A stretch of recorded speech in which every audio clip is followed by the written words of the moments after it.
Bonsoir tout le monde. Moi, c'est Aïcha Touré. Je fais la logistique au Collège Universel. Bonsoir tout le monde. Je m'appelle Diallo Amadi Djoulde. Je suis au Collège Universel. Je fais la logistique. Bonsoir tout le monde. Je m'appelle Mohamed Amin Zabouh. Je fais la logistique. Moi, c'est Ryan Ezaïr, j'ai 19 ans et je fais aussi la logistique au Collège Universel. Très bien. Alors, je vous pose la question sur laquelle vous devez débattre ce soir. Alors, c'est les arts sont-ils essentiels dans nos sociétés modernes? Qui prend la parole? Vas-y, on t'écoute. Vous m'entendez? Je dirais que l'art est vraiment essentiel dans nos sociétés parce que l'art nous permet d'exprimer nos sentiments à travers l'écriture, la peinture, la musique. Donc vraiment, ça occupe une place vraiment très importante dans la société. Oui, sur ce qu'elle a dit, c'est vrai, parce qu'il y a des personnes qui ne peuvent pas s'exprimer devant le public, donc ils ont besoin d'exprimer autrement. Et l'art, c'est là l'art intervient. C'est là que, par exemple, si tu es doué pour faire des dessins par rapport à ça, tu t'exprimes par rapport à tes dessins. Si c'est autre chose aussi, tu t'exprimes par rapport à ça. Donc, je crois que c'est essentiel pour des personnes comme ça. Oui, je suis d'accord avec. Je suis d'accord avec. Ok. Je suis avec mes amis. L'art est très essentiel dans notre société. Il permet d'exprimer notre émotion à travers la danse, la peinture et d'autres arts. Est-ce que tu as un exemple peut-être où l'art a été manifestement important dans ta vie, dans la vie de ta famille? Je sais pas. Oui, ça peut être par exemple de la musique. Et il y a des personnes, si par exemple sur la politique, chez nous, c'est parler directement sur un politicien, c'est comme l'attaquer directement. Donc, ça peut avoir des répercussions sur toi. Donc, pour ne pas en arriver là, tu peux faire une musique. Là, tu es un peu plus tranquille. Là, ils ne vont pas t'attaquer directement à cause d'une musique. Mais si tu prends le micro directement en parlant devant les gens comme ça, on peut te dire, ah, tu as fait quelque chose de mal aux politiciens. Donc, si tu fais de la musique, là, tu t'exprimes, mais tu n'auras pas de problème à retour. Donc, je crois que c'est une bonne chose. Oui. Et dans ma famille également, j'ai de très grands peintres, comme mon papa, mon frère. Ils sont posés, mais ils s'expriment à travers les dessins qu'ils font. Voilà. Ils réalisent de très belles œuvres et vraiment, quand on contemple ces œuvres, on voit vraiment le ressenti qu'ils ont enfui en eux, qu'ils n'arrivent pas à exprimer. Est-ce que tu vas suivre la trace de ton papa et ton frère? Oh non, malheureusement, je suis nulle en dessin. Malheureusement. Comme mon ami Amadou l'a dit, l'art t'aide à exprimer des sentiments. Comme il y a des personnes timides et ils ne peuvent pas parler, donc ils utilisent l'art pour exprimer leurs sentiments et leurs émotions à travers la musique ou la littérature ou la peinture ou n'importe quel art. Donc l'art est essentiel dans notre vie. Elle peut aussi être importante de notre côté, par exemple, sur la violence, sur la colère. Tu peux avoir une colère ici, mais au lieu d'attaquer quelqu'un ou de faire de mal à quelqu'un, tu peux l'évacuer en faisant de l'art. Donc ça peut beaucoup aussi aider sur ce côté parce que là, tu peux faire ce que tu veux, mais sur ton art. Ça ne va pas se répercuter après sur toi. Au moins, si ce n'était pas le cas, tu peux l'exprimer sur quelqu'un et avoir des problèmes après. Mais si tu le fais sur tes arts, sur ta connaissance, tu peux avoir moins de problèmes, je crois. Mais est-ce que vous avez peur dans notre société moderne, avec les réseaux sociaux, avec l'IA, avez peur que l'art prenne de moins en moins de place dans nos sociétés? Ouais. Et est-ce que ça vous fait peur? Non, pas trop. Bah, même s'il y a l'intelligence artificielle ou la technologie, on peut aussi voir l'art à travers notre téléphone ou en utilisant l'intelligence artificielle pour découvrir des nouvelles techniques, comment utiliser, exprimer nos sentiments à travers l'art. Donc je pense que c'est un point fort plus qu'un point faible. Très bien, donc là, tu vois ça très positivement. Ouais. Ouais, ben, moi, je vais dire que avec l'évolution de la technologie, j'ai un peu peur que le vrai art disparaisse. Oui, parce que ici, on va dire que l'art est traditionnel. L'art, c'est la peinture de notre émotion. Et ici, les gens prennent, ils font des créations à travers l'IA qui n'est pas vraiment originale. Donc, ça fait vraiment disparaître là. C'est-à-dire le côté vraiment essentiel, l'essence même de l'art. Voilà. Oui, je suis d'accord avec elle aussi. Avec l'intelligence, les téléphones, ça a des répercussions après. Parce que tu peux t'exprimer si tu as la vocation. Mais avec l'intelligence artificielle, déjà, tu réfléchis pas trop. Tu t'exprimes pas au fond de toi sur ce que tu veux. S'il t'aide, donc tu penses un peu seulement et il te donne le reste. Donc, ça t'aide pas. Si par exemple tu veux évoquer tes émotions, ça peut pas t'aider. Même si Ça peut t'aider pour exprimer tes émotions et découvrir de nouvelles techniques. oui, mais tu peux pas.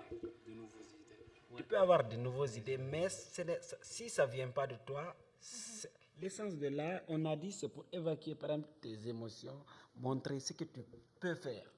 Mais avec l'intelligence qui t'aide, c'est pas ton idée. Mais tu peux faire C'est ton l'idée de idée, quelqu'un. tu peux faire ton idée et l'améliorer avec l'intelligence artificielle. Oui, mais le vrai art, c'est original. C'est ce que tu crées toi-même à 100%. Ouais, Donc c'est comme si tu faisais quelque chose de 50-50. voilà. Et Amadou, Amin. Amin. Amin, qu'est-ce que tu en penses? Moi, j'ai pensé que la technologie, avec la technologie, c'est un peu difficile d'exprimer l'art. Donc, c'est ça. Donc toi, ça te fait peur ou... Oui, c'est pas. Ouais, ça fait peur. Notre seul représentant dit non. Ça peut Ouais, je pense que c'est un point fort plutôt qu'un point faible. Ça peut t'aider à faire beaucoup de choses. Donc ça peut transformer quelqu'un qui ne maîtrise pas l'art Ouais, comme moi ouais. en grand peintre. Ouais. En musicien. Ouais, ça peut t'aider comme ça, ouais. Petite question encore. ok? Je sais que vous venez peut-être de régions un peu différentes du monde, mais est-ce que les gouvernements devraient subventionner davantage les arts? Les arts dans les écoles, les arts dans les activités. Qu'est-ce que vous en pensez de l'importance des gouvernements de financer les arts? Oui, sur le fait qu'on a prononcé tout de suite, sur l'évacuation des émotions, je crois si ils aident, si tu évacues toutes tes émotions sur l'art, c'est moins de problèmes au dehors. Ça peut te calmer pour éviter de faire des problèmes dehors. Donc, si sur ce point, le gouvernement peut aider, parce que au final, s'il y a des problèmes dehors, ça aura plus de répercussions que si eux, ils financent pour apaiser les gens. Je pense que c'est une bonne idée. Mais il y a des personnes qui ne sont pas intéressées par l'art, même si c'est à l'école ou pas, il y a des personnes qui ne seront pas intéressées. Oui, tu peux être ne pas intéressé, mais à la longue, si tu suis quelque chose, ça peut t'intéresser. Parce que ce qu'on fait aujourd'hui, moi par exemple, je ne l'avais jamais fait, mais je le fais. Je crois que c'est une bonne idée. Ouais. Mais avant, quand tu me demandais de faire, je n'allais pas le faire parce que ça ne me plaisait pas. Mais avec, par exemple, ce qu'on a fait aujourd'hui, de l'improvisation, des dessins, des trucs comme ça me plaît un peu. Ça me donne une petite envie de le faire. Donc, Découvrir des nouvelles choses. Ouais. tout peut commencer, même si avant tu n'en avais pas. Si, par exemple, si tu es dans l'école, tu vois tout le monde est en train de faire quelque chose, Tu vas dire toi aussi, attends, je vais essayer. Même si ça ne te plaît pas, tu essayes une fois, deux fois. Oui. Et moi, je crois que l'État doit subventionner davantage ces écoles d'art. Pourquoi? Parce que l'art, c'est un métier. Un peintre, un musicien, il vit de son art. Et une personne qui a déjà ses habiletés peut amener d'autres personnes à aimer ces choses, à aimer ce métier, à devenir peintre, chanteur. C'est-à-dire, c'est quelque chose qu'on doit encourager quand même. L'État doit beaucoup plus subventionner ces écoles parce que ça aide beaucoup. Beaucoup même.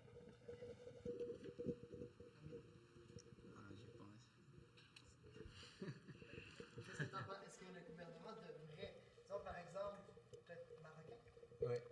est-ce que le Maroc subventionne beaucoup les arts? Oui, la plupart dans les écoles privées, pas les écoles publiques. Ouais, donc tu dois payer pour. Bon, ben, est-ce que vous pensez qu'on devrait subventionner l'art aussi dans les écoles publiques? Oui, mais je pense dans les écoles publiques, ils sont moins intéressés par l'art et par tout. Ouais. Ouais. Et finalement, ok, on va commencer à clore le débat. Alors, s'il y avait un art que vous aimeriez qui se conserve encore très longtemps dans votre culture, lequel ce serait? La littérature. La littérature. Est-ce que tu as des exemples d'auteurs et pourquoi la littérature? Car moi, j'ai lu des œuvres de Albert Camus et j'ai bien aimé. Donc, récemment, je suis intéressé par l'art. Je suis devenu intéressé par la littérature et par. Donc, c'est pour ça. Ah, j'ai hâte de te rencontrer dans mon cours de littérature.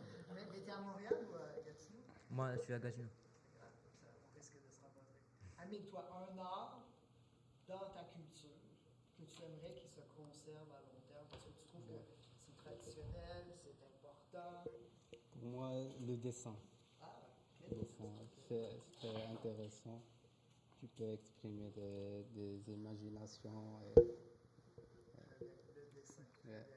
Amadou, si je vais conclure. Et moi aussi, je dirais la littérature comme lui, parce que aujourd'hui, avec l'évolution du monde, l'écriture, les gens ont presque arrêté de prendre un livre et le lire. C'est devenu très rare. Les journaux, tout ça, personne ne lit. Maintenant, elle ne prend un livre pour lire, prend seulement le téléphone. Tu peux le lire, oui. Et prendre le téléphone pour lire. Mais je pense, si tu prends un livre pour lire, est mieux que de prendre un téléphone pour lire. Donc, je crois la littérature, ça aussi, c'est un bon Moi, je suis 100% d'accord avec mon ami Amadou. Ah oui, avec le livre plus que le téléphone. Ouais. Pourtant, le téléphone transmet la littérature. Oui, mais lisant un livre, c'est un peu plus efficace pour retenir l'information. Oui. D'accord. Et maintenant, toi, quel est l'art, le projet traditionnel Amadou. que tu aimerais conserver absolument? Eh bien, l'art que je choisirais, ce sera la peinture. Amadou. Déjà, la peinture, quand je suis face à un tableau, ça me... Amadou. Quand je suis face à un tableau, ça m'émerveille. Et ça m'amène à Amadou réfléchir. Famari Je me demande quel message le peintre essaye de véhiculer. Parce que la composition des couleurs et tout, c'est un message que le peintre essaye de véhiculer. Donc vraiment, moi je vais dire que c'est la peinture. Amadou Grand Pénis. Et ça m'étonne, la danse. Pourquoi pas la danse? Pourquoi pas la danse? Pourquoi pas la danse? La musique? Ouais, la musique, pas la danse. La danse, c'est. J'aime pas trop, non. Moi, c'est né la danse, donc ça me plaît. La danse. La danse, Pourquoi pas la danse pourtant? on aime bien, mais... Ouais. Oui, oui, c'est important. Amadou. Dernier commentaire avant de passer Amadou.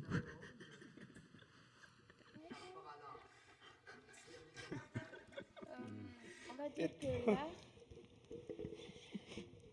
Moi, je vais dire que l'art, c'est la vie. Amadou.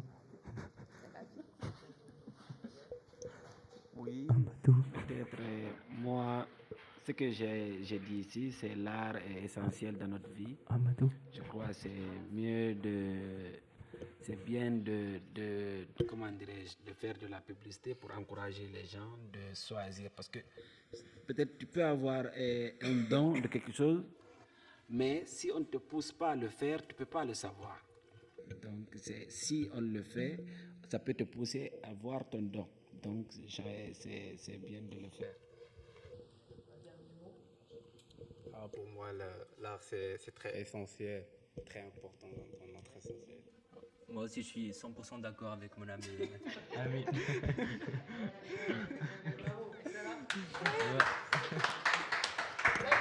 de table, je vais essayer de me souvenir de vos noms. Alors, commençons par toi. Je m'appelle Sarah. Sarah. Marianne ou Non, Gatineau. Gatineau. Oui. Très bien. Moi, c'est Clémentine, logistique. Gatineau. À Gatineau? Très bien. Rappelle-moi ton nom. Clémentine. Clémentine. Moi, c'est Céleste, je suis de Montréal. Moi, c'est Abdul Karim, je suis de Gatineau. De Gatineau. Très bien. Alors, on demanderait dans la foule de nous pas de son dans la foule. OK. Alors, aujourd'hui, la discussion tournera, bien entendu, quelle date sommes-nous demain? Le 14. Le 14 février, c'est la fête de... Saint-Valentin. Alors, selon vous, l'amour existe-t-il toujours? Ouais. Moi, je suis mitigée. Alors, on va faire un petit tour de table. Donc, qu'est-ce que vous en pensez? Est-ce que l'amour existe toujours? Est-ce que l'amour est encore possible de vivre? Alors, commençons avec toi, Sarah. Je dirais que moi, je suis mitigée. Moi, je suis mitigée parce que c'est vrai que l'amour existe, mais de nos jours, c'est beaucoup plus porté sur l'intérêt. Donc, je pense pas vraiment. Donc, qu'est-ce que tu veux dire par porter sur l'intérêt? Bah oui, la génération Z, entre guillemets, bah, ils sont beaucoup plus sur les vues. Ils veulent être... ils veulent que tout le monde le voit, donc sur TikTok et tout. Ils prouvent juste, en fait. C'est pas de la sincérité. Ils sont juste là, ok, j'ai mon copain, je vais juste poster sur TikTok, me faire des vues et tout, et c'est pas sincère. Et 2 mois après, ils se séparent. Donc, on en voit plein. Moi, je pense que l'amour existe. Le réel amour existe. Parce que quand 2 personnes viennent ensemble pour être en couple, je pense que la première des choses, c'est l'amour. Et la deuxième des choses, c'est la vision. On se met ensemble pour quelque chose. On ne se met pas ensemble pour des intérêts, mais on se met ensemble sur des bases bien précises. Qu'est-ce que tu veux? Qu'est-ce que je veux? On peut travailler ensemble pour arriver loin.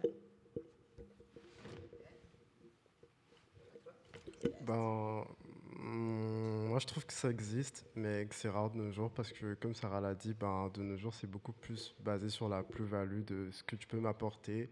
En fait, on se pose jamais la question de ce que moi je peux apporter, on se pose plus la question de qu'est-ce que l'autre peut m'apporter. On est un peu comme égocentrique et aussi, c'est un peu toxique parce que souvent, on va aller comme chercher chez l'autre des trucs qu'on peut pas avoir soi-même et c'est un peu comme si on utilisait juste les autres comme des objets pour se remplir soi-même.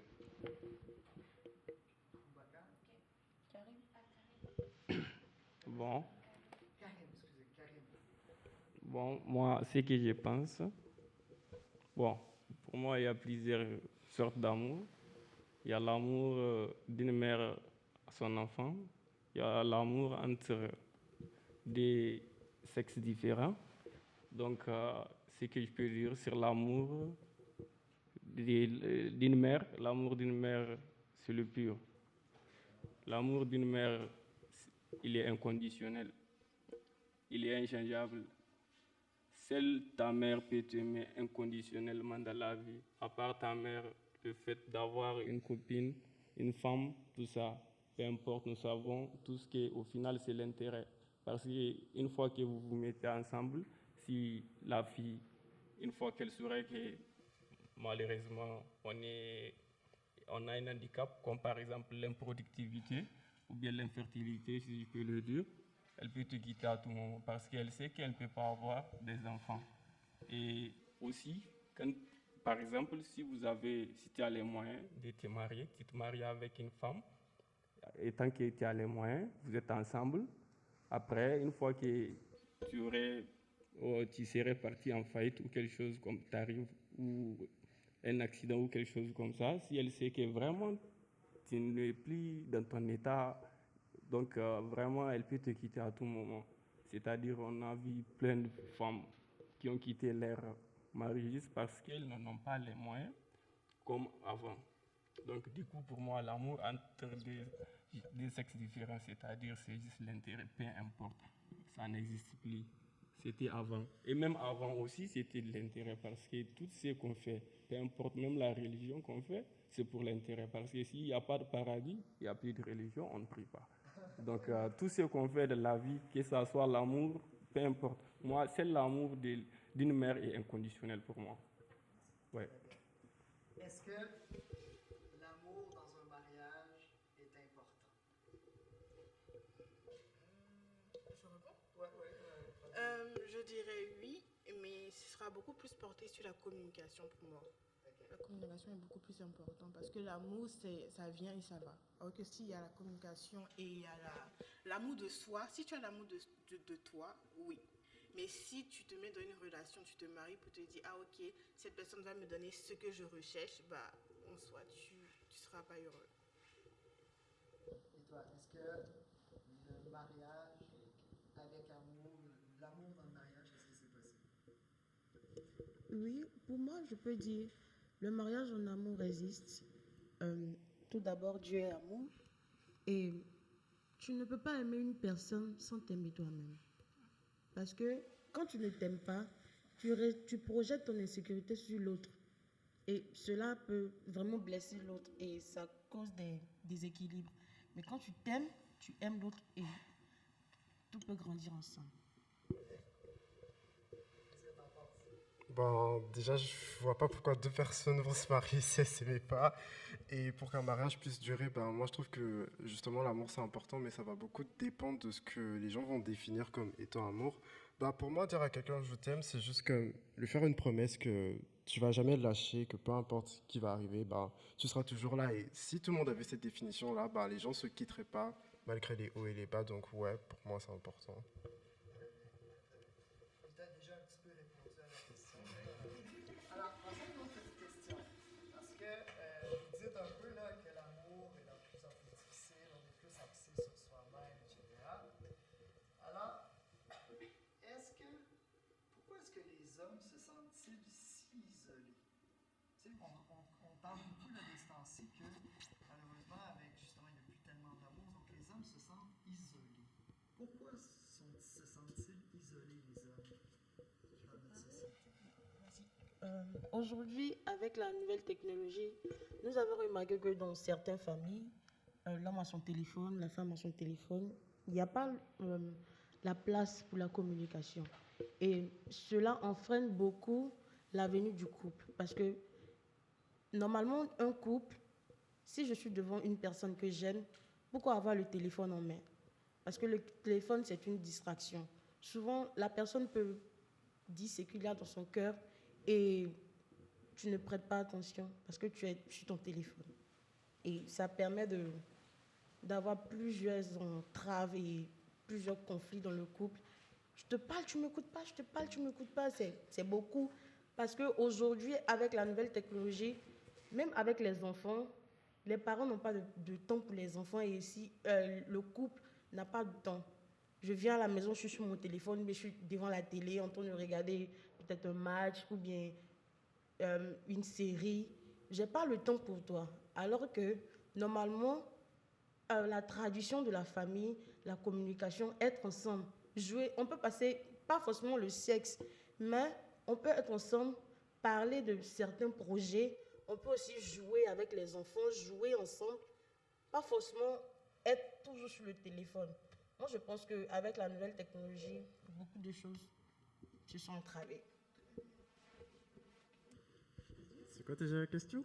C'est dans le fond, pourquoi les hommes se sentent-ils si seuls? Ils ont de la difficulté à rentrer en communication avec les femmes, et là ils s'isolent. Pourquoi est-ce que les hommes se sentent si seuls, si isolés? J'ai pas la science infuse, mais de ce que je pense, c'est parce on leur laisse pas l'occasion d'être eux. Parce qu'avant d'être des hommes, c'est d'abord des êtres humains. Et un homme, on va beaucoup demander, surtout sur le plan mental. Et la plupart des hommes vont pas avoir cette facilité à exprimer leurs émotions. Ils vont comme plus la prendre, la mettre dans le tiroir, fermer le tiroir. En fait, ils vont juste être comme tout le temps être là à refouler. Et c'est pour ça que vous allez voir des mecs ou aussi des femmes qui vont être plus dans une mentalité ah, moi je suis businessman, moi je suis businesswoman. Ils commencent à s'occuper avec plein de choses un peu futiles juste pour comme essayer de se faire oublier à eux-mêmes le fait qu'ils doivent ressentir leurs émotions. Donc, en fait, ce sentiment-là de solitude ou de rejet, c'est juste parce qu'ils ne se sentent pas assez à l'aise pour exprimer leurs émotions en face de quelqu'un parce que si on doit prendre aussi leur passé, ils vont se dire je l'ai fait une fois, je l'ai fait 2 fois, ça s'est pas bien passé, autant ne plus le refaire et il va juste s'en refermer.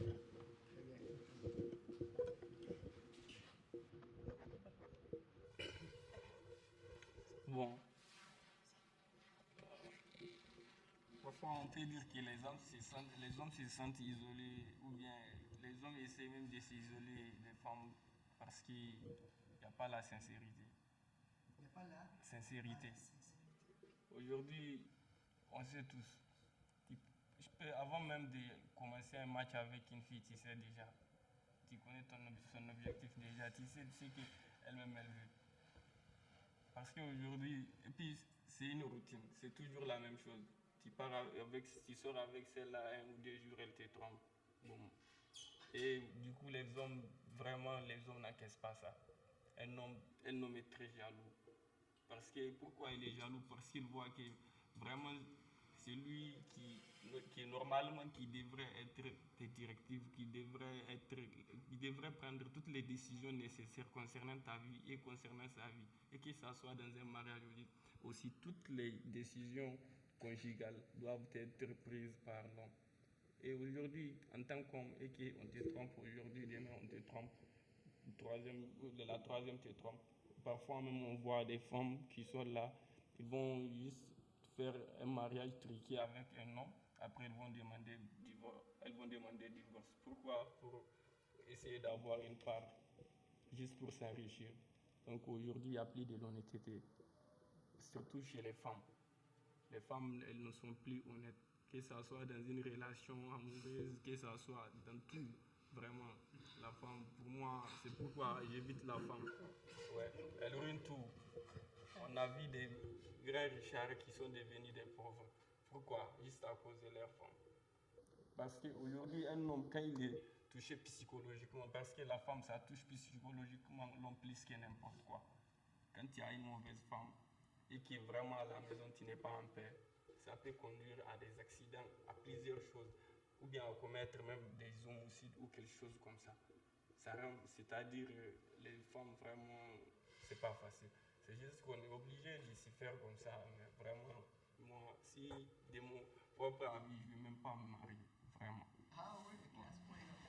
Mais quand tu dis que c'est l'homme qui doit juste prendre les décisions, en soi, un couple, là, c'est complémentaire. Donc, une femme et un homme. Donc, si c'est l'homme seul qui prend les décisions, en soi, je ne pense pas que ce soit un couple, entre guillemets. Donc, qu'est-ce que tu veux dire par là? Ce que j'aimerais dire par là, c'est-à-dire toutes les décisions nécessaires. Aujourd'hui, si je dis toutes les décisions nécessaires, c'est toutes décisions qui concernent. Parce que, par exemple, moi, je ne connais pas ici. Je ne sais pas. Je viens d'une autre culture. Chez moi, c'est l'homme qui doit prendre en charge tout. C'est toi qui dois vêtir ta femme, la nourrir, faire tout. Donc, toute décision qui concerne vraiment, si c'est une décision vraiment très importante qui est une question conjugale entre toi et elle, normalement, même si elle prend la décision, elle ne peut pas prendre une décision, mais elle peut te faire une suggestion. Elle te fait une suggestion, si tu es d'accord, alors on passe à l'action. Et si tu n'es pas d'accord, on va essayer de chercher une autre solution. Mais aujourd'hui, même aujourd'hui ici, je sais, c'est le cas. Quand vous êtes ensemble, la femme, elle amène sa part, toi aussi, tu vas amener ta part. Mais dans tous les cas, c'est l'homme qui souffre. Oui. Même ici, c'est les hommes qui souffrent. Ouais. L'homme qui souffre. La femme est 9 mois. Ouais. moi, je peux dire, je ne suis pas d'accord par rapport à sa vision. Parce que quand on dit deux couples, c'est le partnership. Vous devez travailler ensemble. La mentalité de l'Afrique, c'est plus l'homme qui est le chef, mais j'ai jamais consolidé cette idée. Parce que j'ai toujours été la rebelle de la famille. Ouais. Parce que moi, je me dis, un couple, c'est à deux, pas une seule personne. Moi et mon père, on se chamaillait par rapport à ça. Parce que moi, je dis, pourquoi? Parce que dans notre tradition, la femme qui doit être à la maison, l'homme part chercher, il vient, les décisions sont à lui, il a le dernier mot. Je dis non, l'homme ne doit jamais avoir le dernier mot. Même quand Dieu a créé Adam et Ève, Adam était son aide, pas son esclave. Donc, pourquoi moi, je serais à la maison en train de faire les travaux ménagers comme une esclave et toi, tu pars, tu viens, c'était inconsolidable pour moi. Donc, j'ai dit à mon père, moi, je vais marier un homme. On sera, nous deux ensemble, on va travailler ensemble. Je ne serai pas la tête, il ne sera pas la tête. L'homme est à côté. Et la femme est la côte de l'homme, pas l'esclave de l'homme. Et c'est possible ce type de mariage-là. Oui. Ça existe. Parce que après, mon oncle, sa femme travaille, lui il est commerçant, mais ils travaillent ensemble. J'ai déjà vu plusieurs amours ainsi. Pourquoi ne pas avoir le mien comme ça? Si tu collaborais avec la femme, peut-être que tu aurais moins de déception. Oui. En plus, on dit derrière un grand homme se cache une femme de sagesse. Bon, tout ça, il y a tout ça. Mais c'est-à-dire, entre l'homme et la femme, il y a, c'est-à-dire, ouais, bon, le droit sur les papiers, tout ça, on est au même pied d'égalité. Mais entre la femme et l'homme, il y a toujours une différence qui est là. On le sait tous. Oui, ça, c'est-à-dire, c'est pas un débat. Entre... Oui. C'est quoi la soirée de Saint-Valentin parfaite avec un amoureux ou une amoureuse? Bon, moi, je ne réponds pas à ces questions. Ça vient en anglais. Allez, vas-y. On va commencer avec monsieur. C'est quoi ton idéal de soirée de Saint-Valentin? Moi, honnêtement, je sais pas, franchement, je sais pas. Je cherche en vrai. Moi, ça vient en anglais. Vas-y, en vrai. For me, a perfect like Valentine dinner is not just about sex, but about being together, like living together and have a quiet time, reflect about life, reflect about everything, about how far you have come and how far you are going. Working together is the perfect thing for me, like not having sex, watching a movie, watching a great movie about love, and you can practice it in your life. Not sex, but in a good way. Moi aussi, je dirais pareil aussi comme elle. Je dirais pareil comme elle aussi. Et plus on pourra faire des activités de peinture, on pourra lire ensemble, chanter, tout s'amuser en vrai, c'est plus ça. Bah, je veux dire un truc pour revenir à ce que vient de dire. Parce qu'on a parlé de l'amour et on a parlé de la Saint-Valentin. Ce que je trouve bizarre, c'est un peu la question.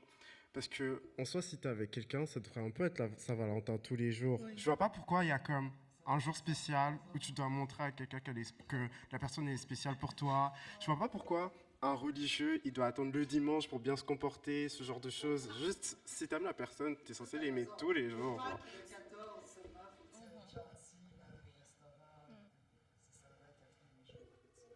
Et je tiens à préciser aussi que la Saint-Valentin, c'est pas simplement l'amour entre une autre personne, mais aussi c'est l'amour de soi. Il faut s'offrir des fleurs. C'est très important. Ouais. Ah bon, excellent.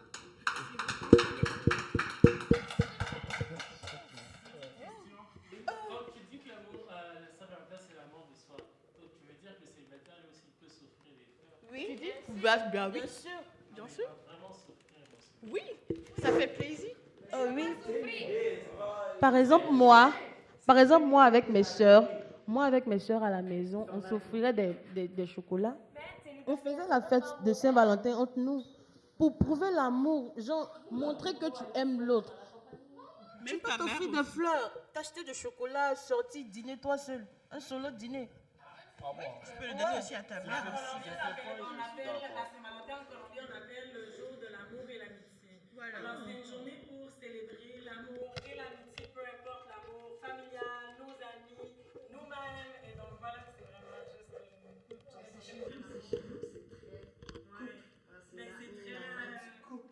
c'est la Saint-Valentin, c'est très commercial. Vendre des choses, vendre des roses, vendre des chocolats. C'est bon, pourquoi l'amour a été